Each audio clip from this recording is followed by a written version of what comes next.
she destroy her 15 years' entire career? Sandra Mitchell's entire body went rigid as she watched two airport security officers stride down the aisle toward her, their faces set with grim determination. Behind them, the captain stood with his arms crossed, and every single passenger in first class had their phones out, recording. Sandra's mind raced back through the last 2 hours, desperately trying to figure out which moment had sealed her fate.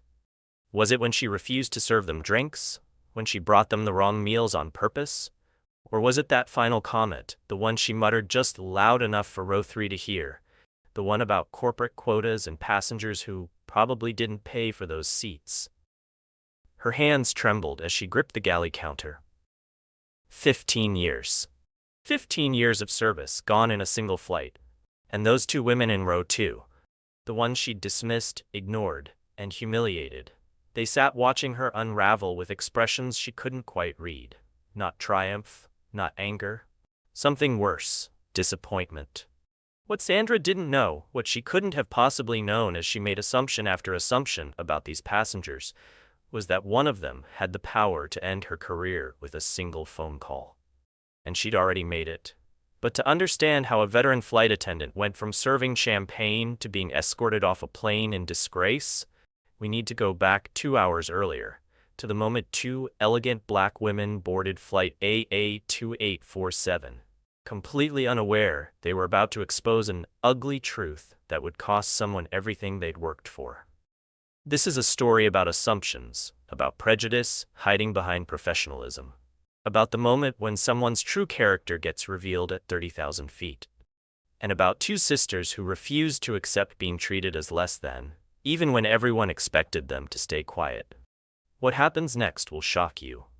As Maya and Zara settled into seats 2A and 2B, arranging their belongings with the efficiency of experienced travelers, Sandra Mitchell began her welcome service for first class.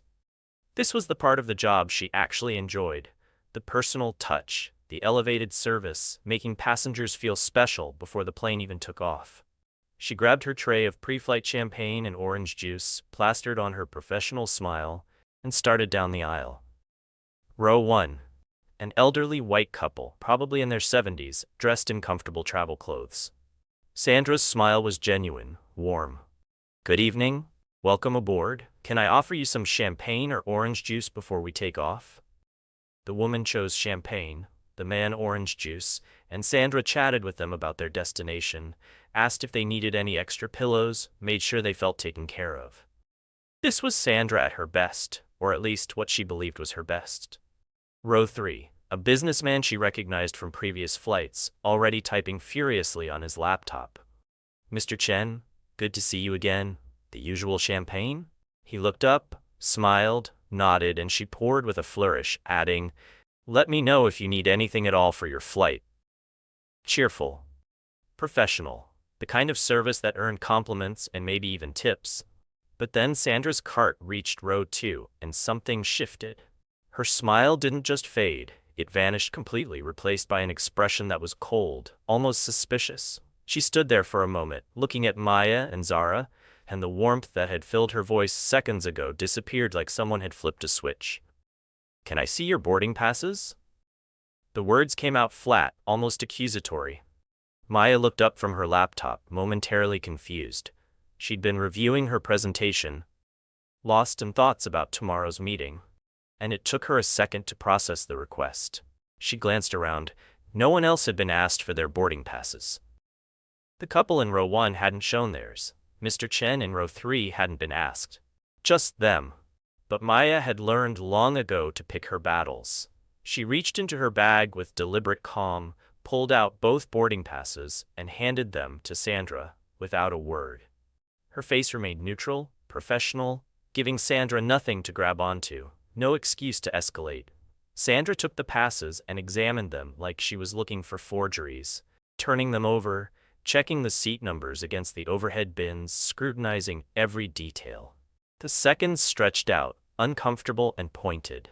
Finally, she handed them back without a word, without a smile, without offering champagne or orange juice or anything else. She just walked away, her cart rolling past them as if they were invisible. Zara's eyes widened. She turned to Maya. mouth opening to say something, but Maya subtly shook her head. Not now. Not yet. Maya returned to her laptop, but her jaw was tight. Her fingers moving a little too precisely across the keyboard. She was angry. She was just controlling it in a way that Zara, 4 years younger and with less practice swallowing indignities, hadn't quite mastered yet. Sandra continued down the aisle, serving the remaining first-class passengers with that same warm efficiency she'd shown everyone else. Everyone except the 2 women in row 2. And people were starting to notice. Mr. Chen in seat 3C, the businessman Sandra had greeted so cheerfully, glanced back at Maya and Zara, then at Sandra, his expression shifting to discomfort. He'd seen the whole thing, the warm greeting he'd received versus the cold suspicion directed at them. The elderly woman in row 1 twisted in her seat, having noticed the same thing, her face creasing with concern. As the plane pushed back from the gate and the safety demonstration began, Zara tried to flag Sandra down. The flight attendant was collecting empty glasses from the pre-flight service, glasses that Maya and Zara had never received. "Excuse me, could we?" Zara started, her hand raised politely. Sandra didn't even slow down. "I'll get to you when I can," she said, her tone ice-cold, not even making eye contact. She grabbed Mr. Chen's empty champagne flute with a smile, collected the couple's glasses from row 1 with pleasant small talk, and walked right past row 2 like they weren't there. Other passengers were definitely noticing now. The woman across the aisle leaned toward her husband, whispering something while glancing at Maya and Zara. Mr. Chen shifted uncomfortably in his seat, clearly aware that something was very wrong with this picture. Zara's hands clenched into fists. Her medical training had taught her to stay calm under pressure, to maintain composure when parents screamed at her about their sick children, when she had to deliver devastating news to families. But this casual, blatant disrespect, it hit different. It hit personal. Maya reached over and put her hand on Zara's arm, a gentle but firm pressure that said everything without words. "Let it go. We'll order when she comes back. Don't give her ammunition. Don't play into whatever this is." But in Maya's mind, a memory surfaced, clear as yesterday, despite being over 20 years old. She and Zara, as children, maybe 10 and 6, sitting at their mother's kitchen table after Maya had come home from school in tears. A teacher had accused her of cheating on a test because her score was too good for someone like her. Their mother, still in her cleaning service uniform, had taken both girls' hands and said words that Maya had never forgotten. "Pick your battles, but never forget your worth. Don't let anyone make you smaller, but choose wisely when to fight back, and when you do fight, fight smart." Maya was fighting smart now, even if it didn't feel like fighting. She was documenting, observing, waiting for the right moment. Because she knew something Sandra Mitchell didn't. This wasn't going to end the way Sandra thought it would. The plane reached cruising altitude, and the seatbelt sign dinged off. Meal service began, and Sandra emerged from the galley with her cart, radiating false cheerfulness. She stopped at row 1, and her voice became animated, almost theatrical. "For our main course this evening, we have a beautiful herb-crusted chicken breast with roasted vegetables and garlic mashed potatoes, or a truffle mushroom pasta with asparagus and a light cream sauce. The chicken is absolutely divine. The herbs are rosemary and thyme, and it's so tender it practically melts. The pasta is vegetarian, and the truffle oil is imported from Italy. Which can I get for you?" The elderly couple deliberated, asked questions, got detailed answers. Sandra was patient, smiling, helpful. Row 3 got the same treatment. "Mr. Chen, let me tell you about these options. The chicken is phenomenal, and I know you like lighter meals, so the vegetables are steamed, not roasted if you prefer. What sounds good?" But when Sandra's cart reached row 2, the performance stopped. She stood there, face blank, voice flat. "We have chicken or pasta." No description, no enthusiasm, no smile, just those 5 words, delivered like she was reading a parking ticket. Maya looked up, determined to remain polite. "We'll both have the chicken, please. And could I get extra vegetables instead of the potatoes?" Zara added, "Same for me, but could I have the potatoes on the side?" Sandra didn't write anything down, didn't acknowledge their requests, just nodded once and moved on. 15 minutes later, Sandra returned with the meals. She served the elderly couple with flourishes and pleasantries. She gave Mr. Chen his chicken with a smile and a "enjoy." But when she reached Maya and Zara, she placed two pasta dishes in front of them. Not chicken, pasta. No apology, no explanation. Zara stared at the plate in disbelief. "Excuse me, we both clearly ordered the chicken." Sandra didn't even pretend to look apologetic. "This is what we have left." Her voice carried no inflection, no customer service softness. Just cold fact, except it wasn't fact at all. Maya's jaw tightened, her composure cracking just slightly. "We ordered chicken with specific modifications. You had plenty when you just served row 3. Sandra's eyes flashed with something ugly. "Perhaps you should have flown an airline more suited to your budget." She let that word hang there. Budget, loaded with implication, dripping with condescension and something darker. The insult landed like a slap. Maya's entire body went rigid. Zara looked ready to explode, her medical professional calm evaporating as her hands gripped the armrests. The two sisters had just spent thousands of dollars on these first-class tickets. Maya's company had paid for hers, and Zara had saved for months to splurge on this trip to visit Maya in New York. Budget. The word was a dagger wrapped in corporate politeness. But before Zara could unleash the response building in her throat, a voice came from behind them. Mr. Chen, the businessman in 3C, stood up, his face set with determination. "Excuse me." His voice cut through the tension. "I'll take the pasta if they can have the chicken. This is unacceptable." Sandra's face flushed red. Other passengers were openly staring now. The elderly woman in row 1 was shaking her head in disgust. Someone in row 4 had their phone out, though whether they were recording or just texting wasn't clear.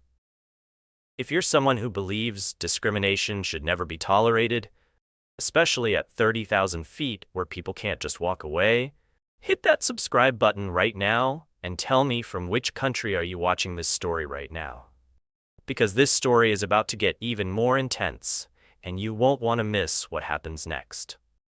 Mr. Chen stood there, waiting for Sandra's response, his meal cooling on his tray table, his businessman's authority filling the cabin. The entire first-class section had gone quiet, everyone watching to see what Sandra would do next. Would she back down? Would she double down? Would she finally recognize the line she'd crossed? Here's my question for you. If you were a passenger witnessing this, would you speak up like Mr. Chen did, or would you stay silent and hope it resolved itself? Drop your answer in the comments, because what people do in moments like these reveals everything about who they are. Sandra stood frozen, her cart blocking the aisle, her face cycling through emotions, embarrassment, anger, defensiveness. She'd been doing this job for 15 years. 15 years of serving passengers. And now this man was challenging her in front of everyone, making her look incompetent, unprofessional. She couldn't back down now. Her pride wouldn't let her. What Sandra didn't realize was that every decision she made in the next 60 seconds would determine whether she'd have a job when this plane landed. And Maya Thompson, sitting quietly in seat 2A, had already made some decisions of her own. While Zara sat there, visibly shaking with anger, trying to find words that wouldn't get them labeled as difficult passengers, Maya did something that Sandra Mitchell would never see coming. She quietly opened her laptop, her fingers moving with deliberate precision across the keyboard. To anyone watching, she might have looked like she was just returning to work, trying to ignore the situation, being the good passenger who doesn't make waves. But Maya Thompson was doing something far more calculated, far more devastating than raising her voice could ever be. On one side of her screen, she pulled up LinkedIn. Her profile loaded. Senior architect at Morrison & Blake, over 500 connections, recommendations from industry leaders. But it wasn't her profile she was interested in. She navigated to her connections, scrolling through a carefully cultivated network that represented 15 years of professional relationship building. She found what she was looking for. Robert Hayes, Captain, American Airlines. Howard University, class of 2015, same as her. They'd been in the same economics class, had studied together in the library countless nights, had stayed in touch through the years as their careers took different paths. On the other side of her screen, she opened her email and began typing. Her words were measured, professional, factual, everything Sandra's behavior had not been. Flight AA2847, LAX to JFK, Friday evening departure. First-class discrimination incident requiring immediate documentation. She included the exact time each incident occurred, 6:47 p.m., when Sandra demanded their boarding passes while asking no one else. 7:15 p.m. when she refused them pre-flight beverages. 7:52 p.m. when she brought the wrong meals deliberately. She noted witness seat numbers, 1A and 1B, 3C, 4D, 5A. She even included Sandra's exact words, "Perhaps you should have flown an airline more suited to your budget." Then Maya did something that would prove crucial. She pulled up the photos she'd been discreetly taking throughout the flight. Her phone had been positioned carefully, looking like she was just checking messages, but she'd captured everything. Sandra's warm smile serving row 1. Sandra's cheerful interaction with Mr. Chen in row 3. Sandra's cold, blank expression when approaching row 2. The pasta dishes placed in front of them when chicken sat clearly visible on Sandra's cart. Every piece of evidence, time-stamped and irrefutable. She attached the photos to the email and saved it as a draft. Not sent yet. Just ready. Because Maya understood something that Sandra didn't. Power isn't always about who yells the loudest. Sometimes it's about who documents best. But while Maya worked in strategic silence, the situation around her was exploding in real time. An elderly white woman in seat 4D, her name was Margaret, though no one knew that yet, had been watching the entire scene unfold with growing horror. She was a retired school principal, a woman who'd spent 40 years teaching children about fairness and respect, and what she'd witnessed in the last hour made her blood boil. She unbuckled her seatbelt and stood up, her voice carrying the authority of someone who'd commanded classrooms for decades. "Young lady," she called to Sandra, and the entire cabin went silent. "I saw everything, every single thing you did, and this is disgraceful." Sandra's face flushed deep red. She was being challenged again, but this time by someone who looked like her. Someone she couldn't dismiss or ignore the way she tried to dismiss Maya and Zara. "Ma'am," Sandra started, her voice tight with defensive anger, "I'm handling a situation with passengers who may have—" "May have what?" Margaret cut her off, her principal voice brooking no nonsense. "Paid for first class like everyone else on this plane, had the audacity to exist while black? I want your supervisor's name, right now." The cabin was so quiet you could hear the engine hum. Every passenger in first class was watching, and some from economy had craned their necks to see what was happening. This wasn't just about Maya and Zara anymore. This was about everyone who'd ever been treated as less than, everyone who'd ever been judged by their appearance rather than their humanity. Sandra was cornered, and cornered people do desperate things. Her face twisted with something ugly. Fear mixed with stubborn pride, mixed with the bitter resentment that had been building for months. The words came out before she could stop them, before she could think about the consequences, before she could realize she was about to detonate her entire career. These seats were probably upgrades anyway. Corporate quotas. The gasps were audible. Multiple passengers sucked in air simultaneously, shocked that she'd actually said it out loud, that she'd revealed the ugly assumption that had been driving her behavior all along. Mr. Chen's mouth fell open. Margaret looked like she'd been slapped. Even other passengers who'd been trying to mind their own business turned to stare in disbelief. Corporate quotas. As if Maya and Zara couldn't possibly have earned these seats, couldn't possibly have paid for them, couldn't possibly belong in first class on their own merit. As if the only way black passengers could be sitting there was through some program, some handout, some corporate initiative, rather than their own hard work and success. Maya's fingers froze over her keyboard. Zara looked ready to launch herself out of her seat. But Maya's hand shot out again, gripping her sister's arm. "Not yet. Wait," because Maya knew something that was about to change everything. She closed her laptop, unbuckled her seatbelt, and excused herself, moving past Zara into the aisle. "I need to make a phone call," she said quietly. She walked toward the galley area at the front of the plane, away from the chaos, away from Sandra's meltdown, away from the staring passengers. She pulled out her phone, pulled up her contacts, and pressed dial. The call connected almost immediately. "Hi, it's Maya Thompson." Her voice was calm, measured, but there was steel underneath. A pause as the person on the other end responded. "Yes, I'm on one of your flights right now, A2847, LAX to JFK." Another pause.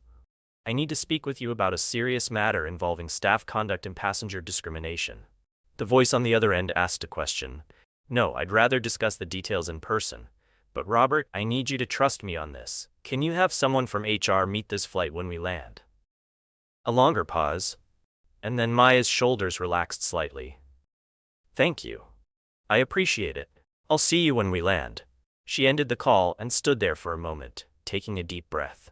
When she turned to walk back to her seat, she found Zara watching her with wide eyes, a mix of confusion and dawning realization on her face.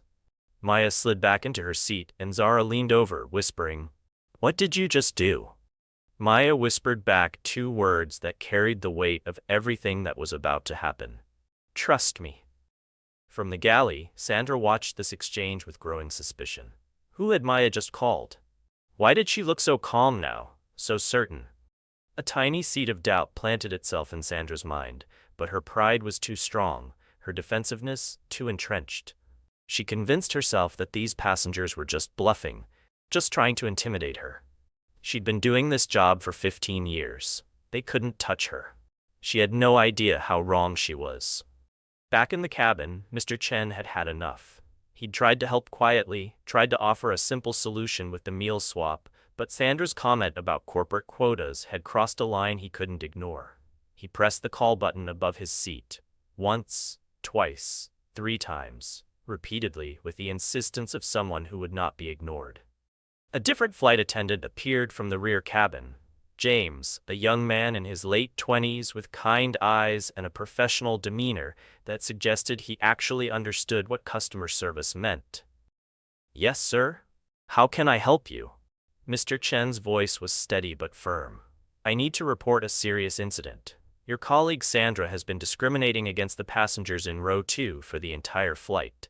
She's refused them service, brought them incorrect meals deliberately, and just made comments about corporate quotas that suggest she believes they don't belong in first class because they're black. Multiple passengers have witnessed this, including myself, and it's completely unacceptable." James's face shifted from professional courtesy to genuine shock. His eyes darted to row 2, where Maya and Zara sat with the wrong meals still in front of them, then to Sandra in the galley, then back to Mr. Chen. Let me get the senior crew member, immediately." He disappeared toward the back of the plane, moving quickly, and returned less than a minute later with Maria Rodriguez, the senior flight attendant. Maria was a 20-year veteran, a woman who'd seen everything in her career and prided herself on running a tight professional cabin. She took one look at the situation, the pasta dishes in front of Maya and Zara, the tension radiating through first class, the multiple passengers watching with concerned faces, and her expression hardened. She approached Sandra in the galley, her voice low, but carrying enough that nearby passengers could hear. "Sandra, what is going on here?" Sandra's defenses went up immediately. "I'm just doing my job, Maria. Some passengers think they deserve special treatment, and I'm not going to." "Stop." Maria's voice cut like a knife. "I've already heard from 3 passengers about what you've been doing, demanding boarding passes from only some passengers, refusing service, bringing incorrect meals, making comments about quotas." She glanced around at the first-class cabin, noticing that every single person was watching them. "Do you understand that the entire cabin is witnessing this? That you've created a hostile environment for paying customers?" Sandra opened her mouth to argue, but Maria held up her hand. "Don't. Just don't. Go to the back galley. Now, I'm handling first class for the rest of this flight." Maria turned away from Sandra and walked directly to row 2. Her face was a mixture of professional concern and personal mortification that someone on her crew could behave this way. Miss Thompson," she addressed Maya and Zara with genuine respect. "I am so deeply sorry for what you've experienced on this flight.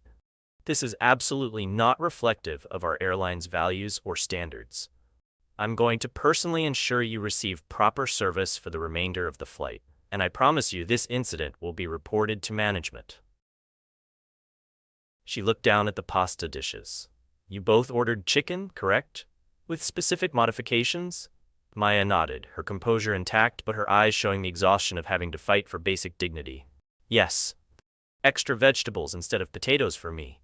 Potatoes on the side for my sister. I'll have that for you in 5 minutes. And please, anything else you need, drinks, snacks, anything at all, you just let me know." Maria's voice carried genuine apology, the kind that comes from someone who understands the weight of what had happened.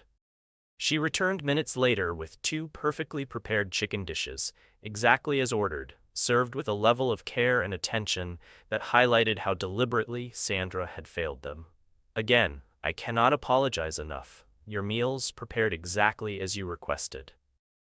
From the back galley, Sandra watched the entire scene, seething. In her mind, she was the victim here, being undermined by her senior colleague, humiliated in front of passengers, punished for just doing her job. She wouldn't see, that she'd done this to herself. That every choice she'd made, every assumption, every microaggression had built to this moment. And the worst part? The part that would truly destroy her? It hadn't even started yet. Because Maya Thompson's phone call had set wheels in motion that Sandra couldn't begin to imagine. And when the captain learned what had happened in his first-class cabin, when he discovered that one of the passengers being discriminated against was someone he knew personally, someone whose integrity and character he trusted completely, that's when Sandra Mitchell's 15-year career would truly come crashing down. The plane was still an hour from landing, but Sandra's time was already up. Maria Rodriguez didn't waste a single second.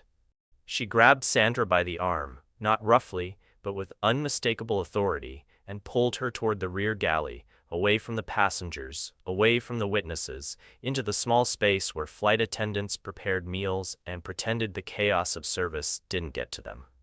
But this wasn't about service anymore. This was about something much bigger, much more serious. Maria's voice was low, controlled, but shaking with barely contained fury. "I'm reporting this to the captain. This is discriminatory behavior, Sandra. This isn't a meal mix-up or a customer service failure. This is discrimination, and you know it." Sandra's defenses flew up like shields. 15 years. She'd been doing this job for 15 years, and now this woman, this senior attendant who probably got her position through some program, some initiative, was going to lecture her? "I've been doing this job for 15 years. Those girls probably..." "Girls?" Maria's voice cut through Sandra's excuse like a blade. "They're grown women, Sandra. Grown women who paid for first-class seats just like everyone else on this plane. And probably what?" "Finish that sentence. Go ahead. Say what you were going to say." Sandra's mouth opened and closed. The words had been right there on the tip of her tongue. Probably didn't pay full price, probably got upgrades, probably don't fly first class regularly. But hearing them reflected back at her, seeing the disgust on Maria's face, something cracked. She realized, maybe for the first time, how her words sounded, how her assumptions looked when exposed to light. She tried to backtrack, scrambling for professional language, for policy, for anything that would make this okay. "I just meant, the airline has policies. We're supposed to verify. I was just being thorough." Maria's laugh was bitter. "Thorough? You verified only their boarding passes. Only theirs. You refused them service. You brought them wrong meals deliberately. You made comments about corporate quotas in front of a cabin full of witnesses." She stepped closer, her voice dropping to something almost sad. "The policy, Sandra, is to treat every passenger with respect. Every single passenger. Now you're going to wait here while I inform the captain, and then you're going to face the consequences of your choices." Maria left Sandra standing in that galley, hands trembling, the reality of her situation finally beginning to sink in. But it was about to get so much worse. The intercom crackled to life, and the entire plane went silent. The captain's voice came through, serious and controlled, with an edge that made even passengers who'd been sleeping sit up and pay attention. "Sandra Mitchell, Report to the cockpit immediately. 5 words that drained every ounce of color from Sandra's face. In 15 years of flying, she'd never been summoned to the cockpit mid-flight. Never. That only happened when something was seriously, catastrophically wrong. Her hands started trembling so badly she had to grip the galley counter to steady herself. The walk from the rear galley to the cockpit felt like miles.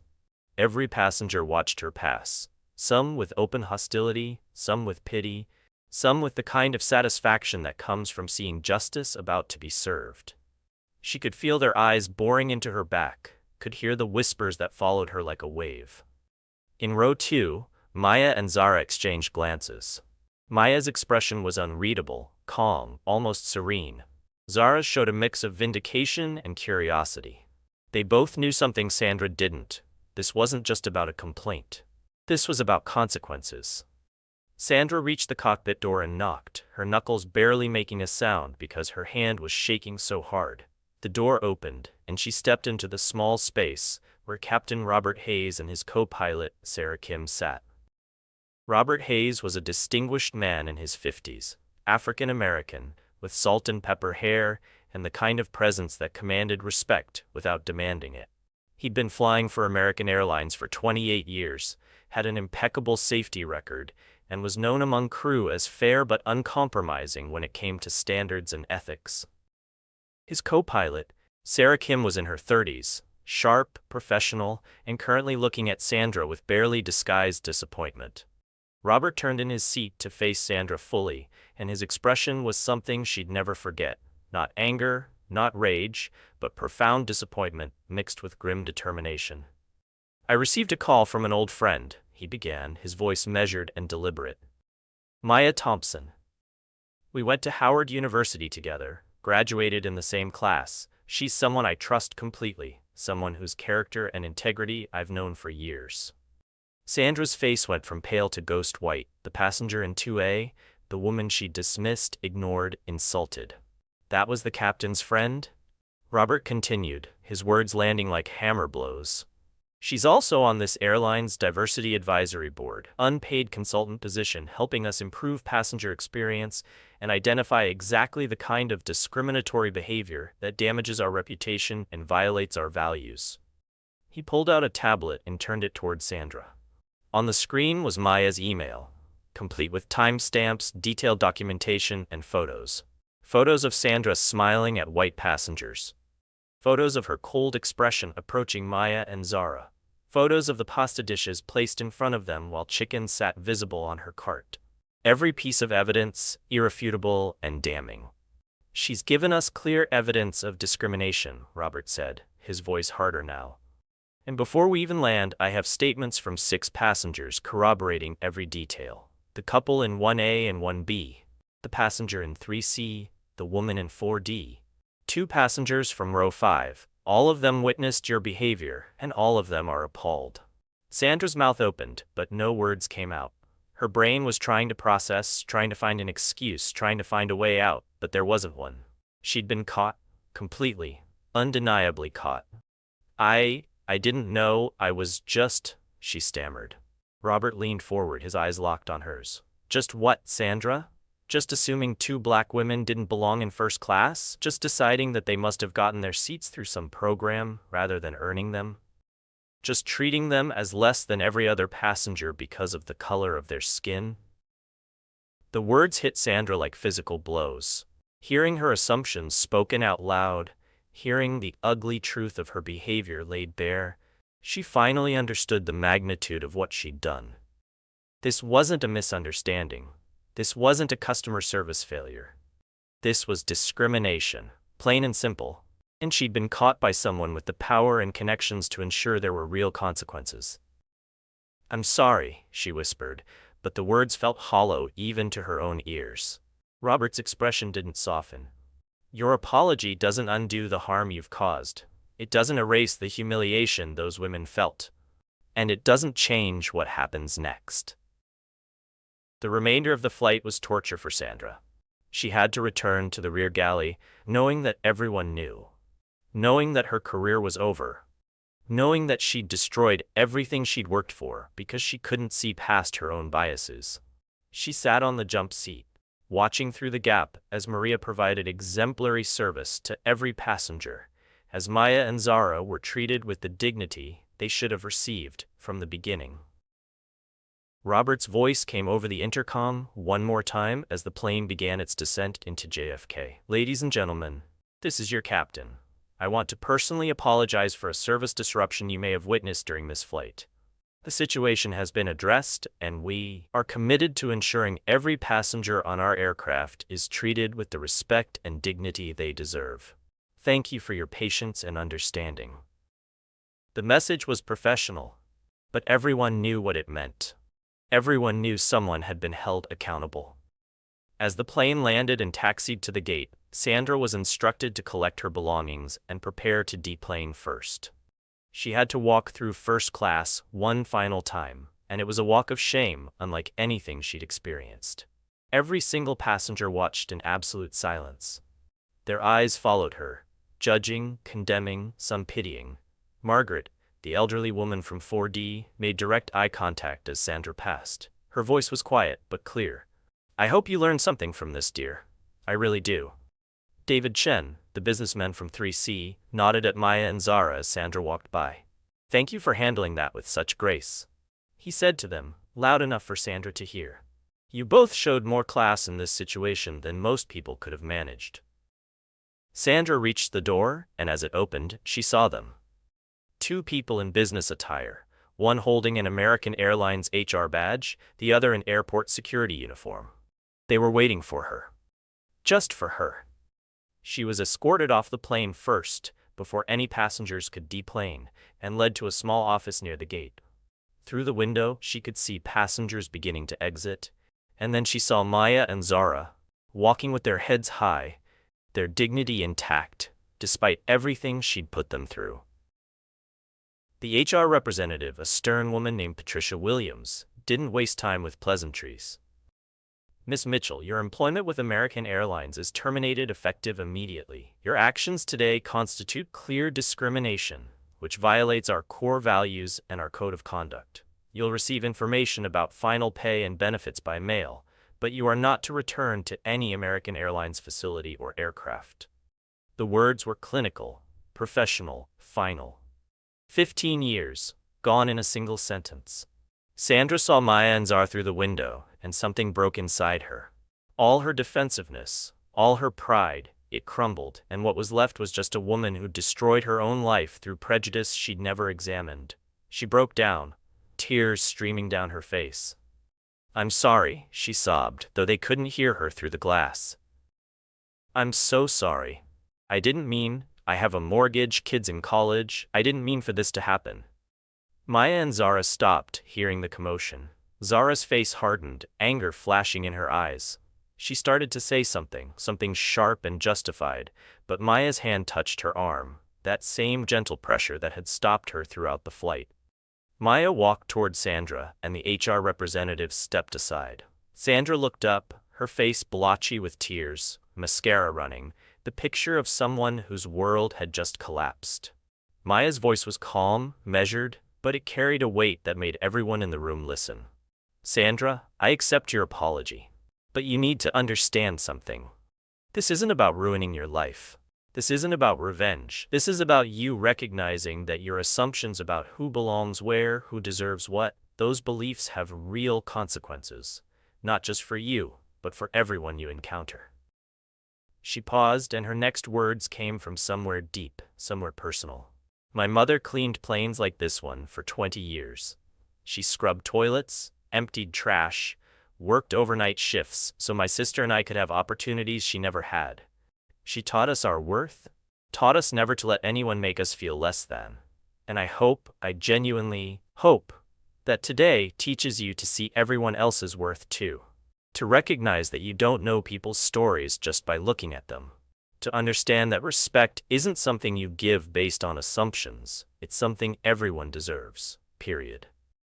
Maya turned and walked away, Zara beside her, both of them carrying themselves with a dignity that made Sandra's breakdown seem even more stark in comparison. If you believe that discrimination has no place in our skies or anywhere else, hit that subscribe button. These stories need to be told, and your support helps ensure they reach people who need to hear them. 3 months passed. Maya Thompson stood in her firm's conference room, watching as the partners unveiled her design for the new community center in downtown Los Angeles. The Architectural Digest had featured it on their cover, a new voice in urban design, Maya Thompson's vision for inclusive public spaces. The building was beautiful, functional, and designed with a kind of thoughtful inclusivity that reflected everything her mother had taught her about worth and belonging. In a hospital across the country, Zara Thompson knelt beside a young patient, a 6-year-old girl of a different race, different background, fighting pediatric cancer with the kind of bravery that humbled everyone who met her. Zara held her small hand, explaining the treatment plan in words a child could understand, providing not just medical care, but human compassion. The girl's parents watched with tears in their eyes, grateful for a doctor who saw their daughter as a whole person, not just a case. A news article made quiet rounds in airline industry circles. Major airline implements enhanced anti-discrimination training following in-flight incident. American Airlines had overhauled their training program, bringing in diversity consultants, implementing strict protocols, creating systems to ensure what happened on Flight AA2847 would never happen again. And Sandra Mitchell? She'd enrolled in diversity training, court-mandated as part of a settlement. She was working retail now, starting over at 45, her airline career gone forever. But slowly, painfully, she was beginning to understand, beginning to examine the biases she'd carried for so long, beginning to recognize the assumptions that had cost her everything. It was a hard road, a humbling road, but it was the only path forward. On a flight 6 months later, Maya and Zara sat in first class again, this time on a different airline, headed to a family reunion. The flight attendant who greeted them was warm, professional, genuinely kind. She offered them champagne with a real smile, took their meal orders with attention and care, treated them exactly as she treated every passenger, with respect. As the plane took off, Maya looked out the window, and her mother's voice echoed in her memory, as clear as if she were sitting right beside her. "Pick your battles, but never forget your worth." Maya's voiceover filled the air, carrying a message that extended far beyond flight, one incident, one person. Change happens one moment, one person, one choice at a time. It happens when we refuse to accept less than we deserve, when we document, speak up, and demand better, when we hold people accountable not with cruelty but with truth, when we recognize that dignity isn't negotiable and respect isn't optional. The screen faded to black and white text appeared. Discrimination isn't always loud. Sometimes it's in the assumptions we make, the service we withhold, the respect we deny. Stand up, speak out, demand better. What would you have done in this situation? Would you have spoken up, like the passengers who became witnesses? Would you have documented everything like Maya? Would you have stayed silent and hoped it would resolve itself? Let us know in the comments below. And if these stories of courage and justice matter to you, subscribe to our channel. Every subscription helps us share more stories that need to be told.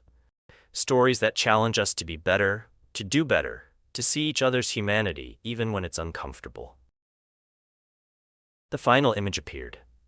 Maya and Zara, side by side, heads held high, walking through an airport terminal, not as victims, not as symbols, just as two women who knew their worth and refused to accept anything less. Change happens one moment at a time. And this moment changed everything.